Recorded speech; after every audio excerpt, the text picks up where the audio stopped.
Assalamualaikum warahmatullahi wabarakatuh. Yang terhormat Bapak Dr. Habib Anwar Al-Ansori, Magister Pendidikan, selaku dosen pengampu mata kuliah landasan pendidikan dan pembelajaran. Puji syukur saya panjatkan kehadirat Allah Subhanahu wa Ta'ala yang telah memberikan saya rahmat, hidayah, dan karunia-Nya sehingga saya dapat menyelesaikan ujian akhir semester ini dengan baik. Perkenalkan, saya adalah Laura Paramita, mahasiswa program Pasca Sarjana di Universitas Islam Negeri Sultan Haji Muhammad Idris Samarinda. Sebagai mahasiswa pasca sarjana yang sedang menjalani bidang pendidikan Islam, saya memiliki ketertarikan yang mendalam terhadap pengembangan landasan-landasan pendidikan yang kokoh dan relevan dengan dinamika zaman, khususnya dalam menghadapi tantangan era digital pada saat ini. Dalam jawaban ujian akhir semester saya ini berusaha menganalisis dan menguraikan berbagai aspek landasan pendidikan dalam perspektif Islam serta hubungannya dengan dinamika peserta didik generasi digital. Saya juga mengkaji secara kritis tentang kebijakan kurikulum di Indonesia dengan harapan dapat memberikan kontribusi pemikiran yang konstruktif bagi pengembangan pendidikan Islam di masa yang akan datang.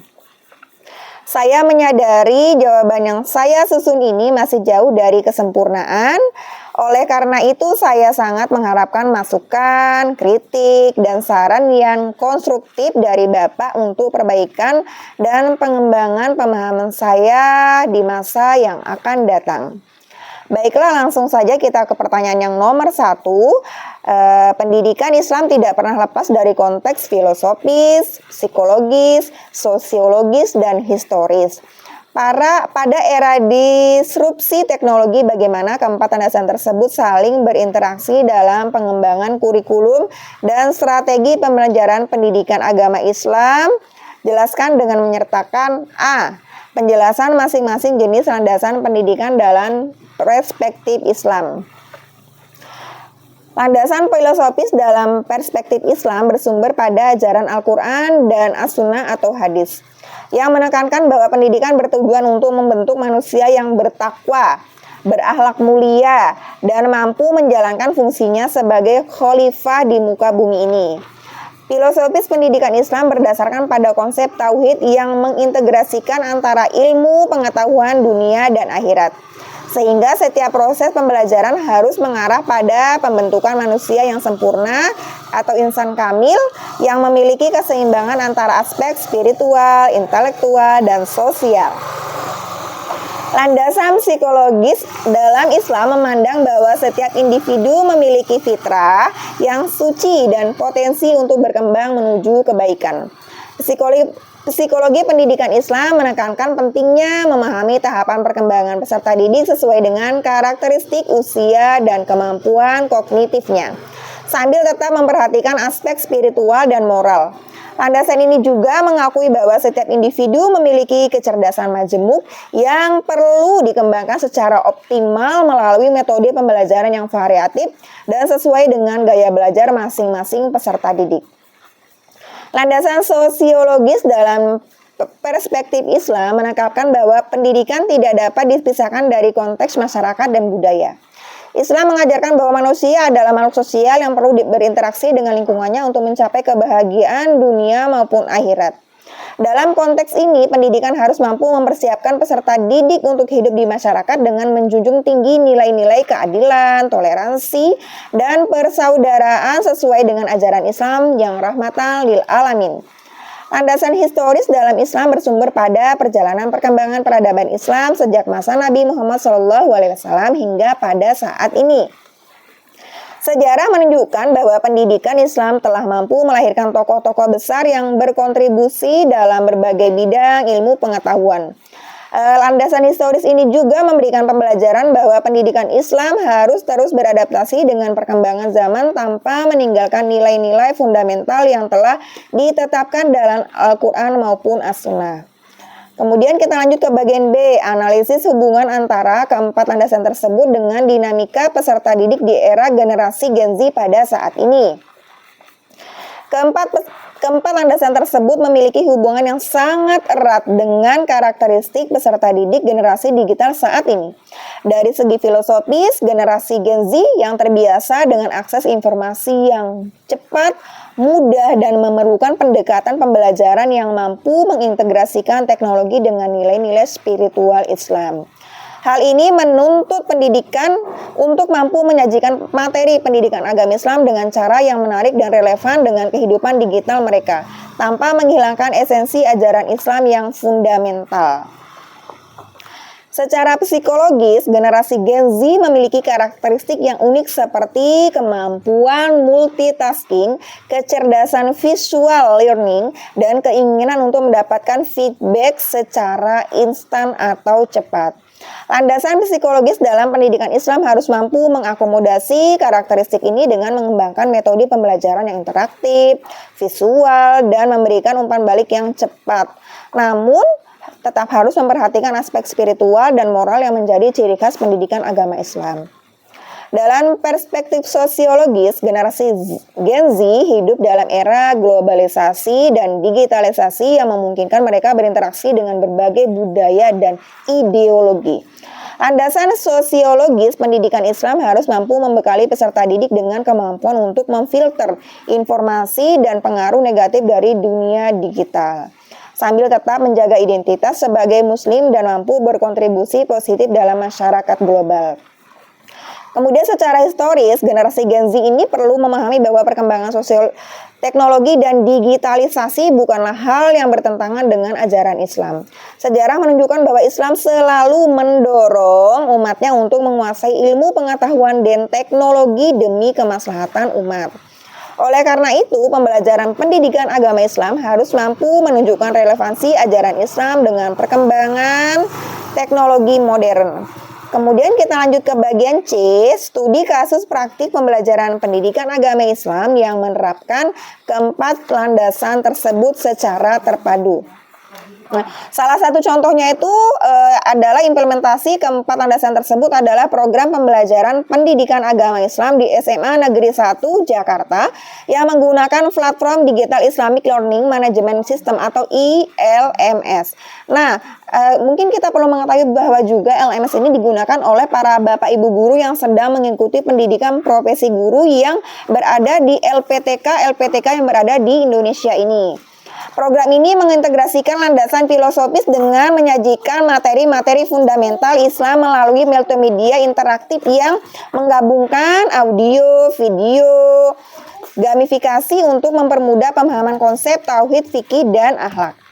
Dari segi psikologisnya, program ini mengakomodasi berbagai gaya belajar siswa dengan menyediakan konten visual berupa infografik untuk materi sejarah Islam, audio untuk hafalan Al-Quran, dan simulasi interaktif untuk praktik ibadah.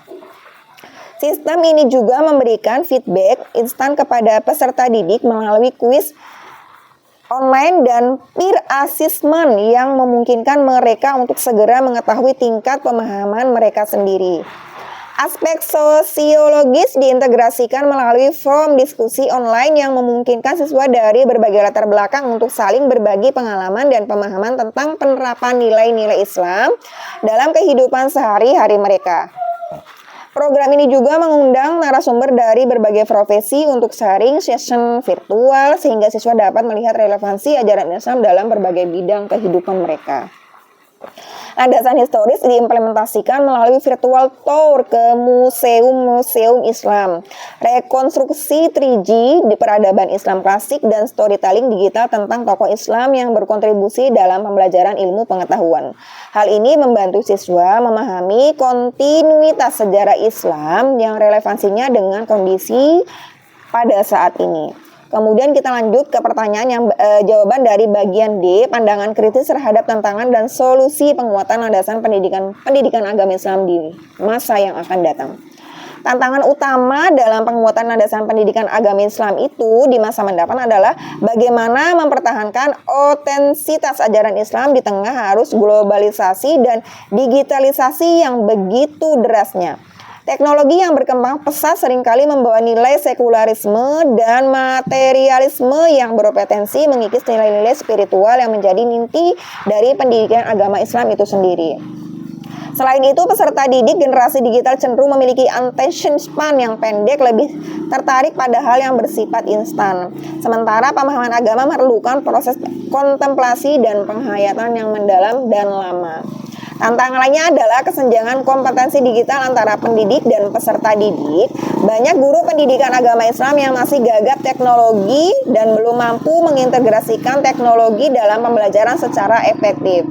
Hal ini berimplikasi pada kurangnya inovasi dalam metode pembelajaran pendidikan agama Islam yang akhirnya membuat mata pelajaran ini terkesan monoton dan kurang menarik bagi generasi digital pada saat ini. Solusi yang dapat ditawarkan adalah pengembangan kurikulum pendidikan agama Islam yang lebih adaptif dan fleksibel dengan mengintegrasikan teknologi digital sebagai media pembelajaran yang menarik tanpa menghilangkan esensi spiritual dari ajaran agama Islam itu sendiri. Perlu dikembangkan aplikasi dan platform pembelajaran digital yang khusus dirancang untuk pendidikan Islam sebagai konten yang berkualitas dan sesuai dengan karakteristik peserta didik di era generasi Gen Z pada saat ini. Peningkatan kompetensi digital guru pendidikan agama Islam melalui program pelatihan berkelanjutan juga menjadi kunci sukses implementasi landasan pendidikan yang kuat. Guru perlu dibekali dengan kemampuan untuk menggunakan berbagai tools digital dalam pembelajaran, seperti pembelajaran berbasis game, virtual reality untuk simulasi ibadah, dan artificial intelligence untuk personalisasi pembelajaran sesuai dengan kebutuhan individu peserta didik. Pertanyaan nomor 2, dalam konteks pendidikan Indonesia, berbagai kebijakan kurikulum kerap mengalami perubahan seiring pergantian pemerintah. Bagaimana analisis saya terhadap pertanyaan tersebut? Saya mulai dari bagian A, analisis sifat perubahan kurikulum di Indonesia. Perubahan kurikulum di Indonesia itu lebih bersifat kepada ideologis pragmatis daripada pedagogis. Hal ini terlihat dari pola perubahan kurikulum yang seringkali terjadi bersamaan dengan pergantian kepemimpinan politik yang berada di negara kita. Setiap rezim pemerintah cenderung ingin meninggalkan jejak rekam legasi melalui kebijakan pendidikan yang berbeda dari pendidikan sebelumnya. Contohnya, pada pemerintahan Presiden Jokowi kita mengalami atau menjalani kurikulum merdeka yang dipimpin oleh Menteri Pendidikan Nadiem Makarim. Nah, di era Prabowo ini kita menterinya ganti yaitu Abdul Mukti, kemudian beliau ingin menerapkan kurikulum deep learning atau pembelajaran mendalam. Kemudian aspek ideologis terlihat dari muatan kurikulum yang seringkali mencerminkan orientasi politik dan ideologi penguasa. Contohnya penekanan pada nilai Pancasila, nasionalisme, atau karakter yang berubah-ubah. Intensitasnya sesuai dengan agenda politik masing-masing pemerintah. Sementara aspek pragmatis terlihat dari upaya pemerintah untuk merespon tuntunan pasar kerja dan perkembangan teknologi secara reaktif, tanpa mempertimbangkan kesiapan infrastruktur dan sumber daya manusia yang ada. Minimnya aspek pedagogis dalam perubahan kurikulum terlihat dari kurangnya riset mendalam tentang efektivitas kurikulum sebelumnya. Tidak adanya uji coba yang komprehensif sebelum implementasi nasional, dan kurangnya evaluasi dampak jangka panjang terhadap kualitas pembelajaran. Perubahan kurikulum seringkali dilakukan secara top-down tanpa melibatkan praktisi pendidikan dan lapangan secara optimal. Bagian B, landasan pijakan untuk kebijakan kurikulum yang tidak reaktif dan instan. Kebijakan kurikulum seharusnya berlandaskan pada hasil riset yang komprehensif tentang kebutuhan peserta didik kita, perkembangan ilmu pengetahuan, dan dinamika sosial masyarakat. Landasan filosofis harus menjadi fondasi yang kokoh dengan menetapkan visi jangka panjang pendidikan nasional yang tidak mudah berubah seiring pergantian pemerintah. Visi ini harus mencerminkan nilai fundamental bangsa Indonesia yang telah disepakati bersama. Landasan psikologis ini juga dan pedagogis ini juga harus menjadi acuan utama dalam mendesain kurikulum dengan mempertimbangkan tahapan perkembangan kognitif, emosional, dan sosial peserta didik kita.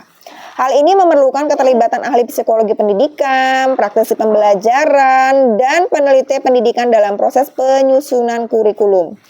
Data empiris tentang cara belajar peserta didik Indonesia harus menjadi basis dalam menentukan strategi pembelajaran yang efektif. Landasan sosiologis dan historis harus mempertimbangkan konteks sosial budaya Indonesia yang beragam serta pembelajaran yang berpengalaman. Implementasi kurikulum sebelumnya perlu memastikan bahwa perubahan kurikulum benar-benar dibutuhkan dan memberikan dampak positif terhadap kualitas pembelajaran kita. Bagian C, jawabannya adalah kerangka ideal kebijakan kurikulum yang berkelanjutan. Kerangka ideal kebijakan kurikulum berkelanjutan harus dimulai dengan menetapkan visi pendidikan nasional jangka panjang 25 sampai 50 tahun yang disepakati oleh seluruh elemen bangsa ini dan tidak mudah berubah seiring pergantian pemerintah. Visi ini harus menjadi payung besar yang menaungi semua kebijakan pendidikan termasuk kurikulum. Untuk mewujudkan hal ini perlu dibentuk lembaga independen yang bertugas meluruskan dan menjaga konsistensi kebijakan pendidikan jangka panjang. Implementasi kurikulum harus dilakukan secara bertahap dengan sistem pilot project di beberapa daerah representatif sebelum diterapkan secara nasional. Setiap tahap implementasi harus disertai dengan monitoring dan evaluasi yang ketat untuk mengidentifikasi kelemahan dan kekuatan kurikulum tersebut. Hasil evaluasi ini harus menjadi dasar untuk perbaikan dan penyempurnaan sebelum implementasi lebih luas. Kerangka kebijakan kurikulum berkelanjutan juga harus memiliki mekanisme adaptasi yang fleksibel terhadap perkembangan teknologi dan kebutuhan zaman tanpa mengubah fondasi filosofis yang telah ditetapkan. Hal ini dapat dilakukan melalui sistem review periodik setiap 5-10 tahun dengan melibatkan seluruh stakeholder pendidikan. Kemudian perubahan ini dilakukan harus bersifat evolutif dan inkremental, bukan revolutionary yang merubah seluruh sistem secara dramatis. Aspek penting lainnya adalah penyiapan sumber daya manusia pendidik yang kompeten melalui program pelatihan berkelanjutan dan peningkatan kesejahteraan guru. Tanpa sumber daya manusia yang qualified, kurikulum sebaik apapun tidak dapat diimplementasikan dengan optimal. Oleh karena itu, investasi pada pengembangan kapasitas guru harus menjadi prioritas utama dalam kerangka kebijakan pendidikan yang berkelanjutan. Demikian jawaban ujian akhir semester saya. Kurang dan lebihnya saya mohon maaf. Saya tutup dengan ucapan wassalamualaikum warahmatullahi wabarakatuh.